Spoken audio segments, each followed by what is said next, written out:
ndinali ndi audio imene munthu wina wa MCP akumuimbira nzake foni yomuuza kuti amupha chifukwa wamulula kuti iye ndi amene anazasokoneza magemu ku Zomba.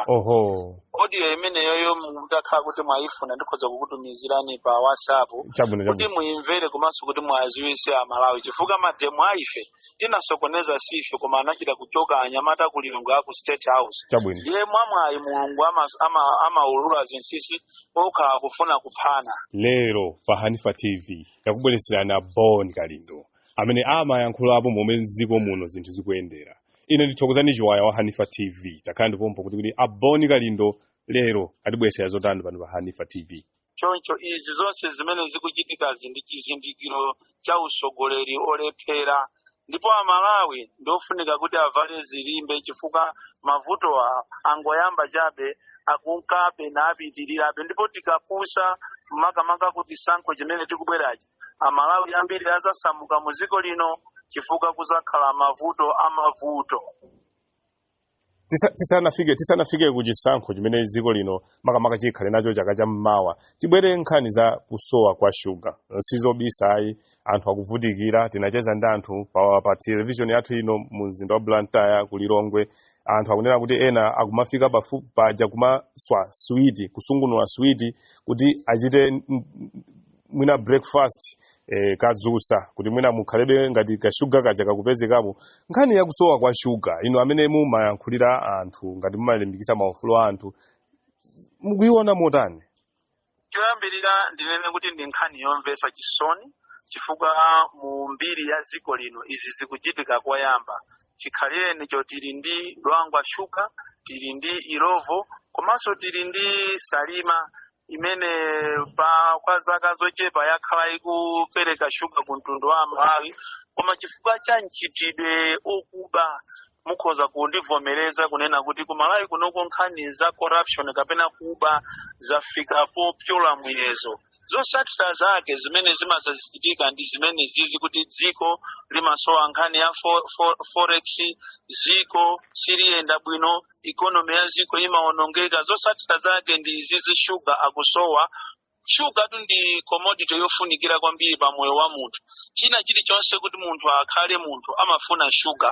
Koma chifukwa chokuti asogoleri athu aonjeza kuba iyo samamva kupweteka kwina kulikonse zakudya zawo zimakhala zaulere zinaso zimachoka maiko akunja shuga wakunja akudya alibe nazo ntchito so zakusowa kwa shuga amene akuvutika kwambiri ndi munthu wakumuzi amene akumatenga ngakhale bucks juice ina yake waufa akumatenga amene ojale kumusukunulira mwana ndikumuyikira mbotolo akumatenga bucks juice ndikumusukunula ndikuphikira makeke juice amaja ndiopsa mukamusukunula kumpasa mbuzi yoyima mwalira kusonza kuti mbuzi ilibe liver kapena mphafa yolimba chimodzimodzinso mwana akhoza kumwalira chifukwa amene aja ndi chemicals. So ndizombesa chisoni kwambiri kuti siku la lero Malawi atafika zaka over 50 tizikasaukira shuga asogoleri athu ndi anthu omvesa chisoni kwambiri. Tibwere ku nkhani ya Chimanga. Chimanga nacho masiku awiri angapo apitawo naye mtsogoleri wa dziko lino waomereza kuti mdziko muno muli nkhani ya njala. Mukayiona nkhani ya njala mdziko muno mukuiona motani? Tikayang'ananso masiku awiri angapo apitawo nduna yaza malimidwe asamuka wale ananena ku nyumba ya malamulo kuti mdziko muno muli pafupifupi 17,000 metric tons ya chimanga anthu asadenkhawa koma mukaona momwe mtsogoleri wa dziko lino wayankhulapo kuti mdziko muno muli njala. Nkhani imene mukuiona motani? 17 metric tons ya chimanga ili m'manyumba mwawotu osakhala kwa Amalawi. Izi ndi zimene takhala tikumazuzula kunena kuti sibwino kumanamiza Amalawi ndi kumapereka picture yokhala ngati zinthu zili bwino pomwe sizili bwino. Malawi muno muli njala yoopsa ndipo ndi mwano waukulu kunena kuti president akanene kuti maboma 23 okha ndi amene akukhuzidwa ndi njala. Ndi dziko lonse limene likukhuzidwa ndi njala. Ndiponso kuvomereza avomereza mochedwa anayenera kupanga nthawi yomwe ija koma apanga mwaphwando last week isu apanga phwando ndi anyamata osewera mipira chikhalire chakudziwa kuti muziko linolo muli njala. Kodi ndizoona zonena kuti president azikapangira phwando anthu akunja anthu ake akufa ndi njala kenako after 3 days akalengeze kuti tikufuna anthu akufuna kwabwino atipasi chithandizo muziko lino muli njala. Ndizoona ndiye kuti mitu yathu si kuyenda bwino ndifa chiti kunena kuti usogolere undi chimozimozi kaleri cha mwana amanena kuti mwana uyu kamwese ni standard 4 may try kamwese ni standard 6 may try usogoleri wa may try umene anangobwera asana konzeke umene anangobwera ngati angotutumusidwa kuti amagona ndikuuzidwa kuti niyo ndino president ndichifukwa cheti kuona mavuto amene wawa akanakhala kuti ndi sogoleri amene ali ndi mtima wa anthu chidwi cha anthu kwezwano zinazi even ma ministers yenawo akwachosa monga ngati a minister amene wawa aku agriculture chilowere ni pampando palibe chimene apanga kwa iwo ni matama basi kumala nkulaso chizungu chofanana ndi akenda abambo awo a president yo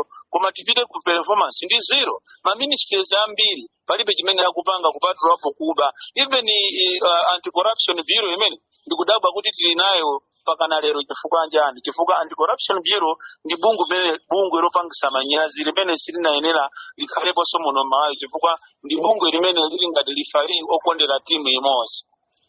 Ndiye mwanena kuti boma limeneli ayi ndilokanika ndilolephera kodi inu mesa mbuyo muja nthawi yokopa anthu pa chisankho cha mbwereza munali nawo timu imeneyi yokuti anthu amalawi nzika za dziko lino tivotere boma limeneli?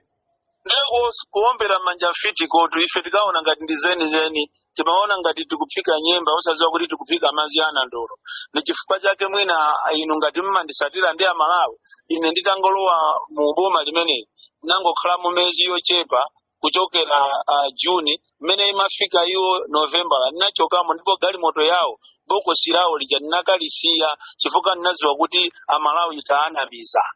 Motiji kumbuntima muli nacho ndithu mumazigunda pa mtima kuti ndinalakwira amalawi.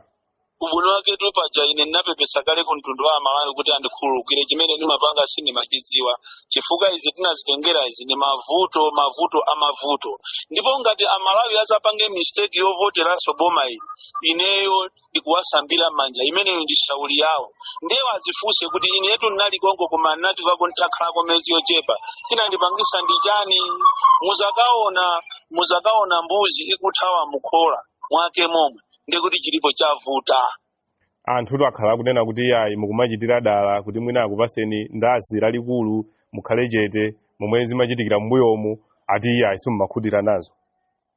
Majaji akulu kwambiri ndi amalawiwo chifukwa amene amamuziwa Boni Kalindo ali ndi zinthu zaketu ndipo ine sinimapempha kwa munthu ndimakhala nazo zinthu zanga zimene Mulungu anandidalisa ndili nazo ndipo zimandikwanira ndipo akanakhala kuti ine ndikufuna ndashi ndi ma-activist angati apita kuboma ambiri ena anyamuka last week yomwe ena anali ku South Africa kumala nkhulwa mamatama kumene kujako koma anachokako ninjala chifukwa chokuti amapangira activism yomphawi abwerako ali mukhotakotamu ine koma ndidakali ndayima ndiye amalawi ndi amene angachite jaji kuti ine ndikupangira izi kuti ndipeze sikono kapena ayi.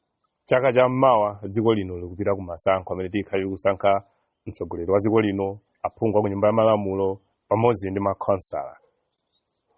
Pamenepa momwe zilili mdziko muno titani ngati amalawi kuyang'ana chisankho? Amalawi so achedwesa kwa lamu kapena kuwapasa malangizo amalawi pajambiri amayiwala nsanga amalawi asazachedwe kusankha mtsogoleri wina chifukwa atonse alansiwa amene wawa alephera ndipo palibepo wabwino amene ndikumuonanso ine kuti buno amalawi ayang'ane mbali ina imene ine sindingawauze kuti pitani kwakuti chifukwa ine sine wandale koma iwo amalawiyo pa atsogoleri onse amene atazayime azayang'ane pa atsogoleri amene atazawathandize chifukwa awa ndi mazi eni mazi acheso mwina aleka wakachaso boto lomalizira losawawa lijalo ndiye izi tili nazo amalawi umphawi mwauona mavuto makumana nawo mwaenda nyengo zovutika kwambiri ndalama isaza kupembeni maso ndikuvoteranso izi muzakavotera izizi mukupha sogolo lanu ndi sogolo la ana anu. Boma ili lakhaladi kunena kuti iyayi lakumana ndi mavuto osiyana-siyana nkani ikukanika kuti mwina liyendese zinthu ziwiri zitatu lakhala kunena kuti ayi cyclone, lakhala kunena kuti ayi mavuto azachuma amene linapeza mmenemo, komanso ndi zina zoterezo zimene zakhala zikuwapsinja. Muti bwanji pamenepo? Dziko lino ndilolemera kwambiri mavuto azachuma kulibe. Chifukwa chakanakhala kuti mavuto azachuma alipo, sibwenzi pano president wa dziko lino akumayenda pa ndege. Nthawi zinaso akumatulusa ndege zitatu, nthawi zina ziwiri, iyeyo ndi vice wache. Malo kuti azikwera ndege imodzi, kaya umakhala kuti ndikukhwima, kaya amakhala kuti akuteteza zizimba, kaya amafuna kuti mwina atetezane mwina aphana. Koma sanga mayendere pa ndege dziko limene lilibe chuma, sanga mayende deire dziko limene lilibe chuma. So asachipimbe ife Malawi kuti dziko lino lakumana ndi mavuto. Kodi mavuto amachitika ku Malawi kokha?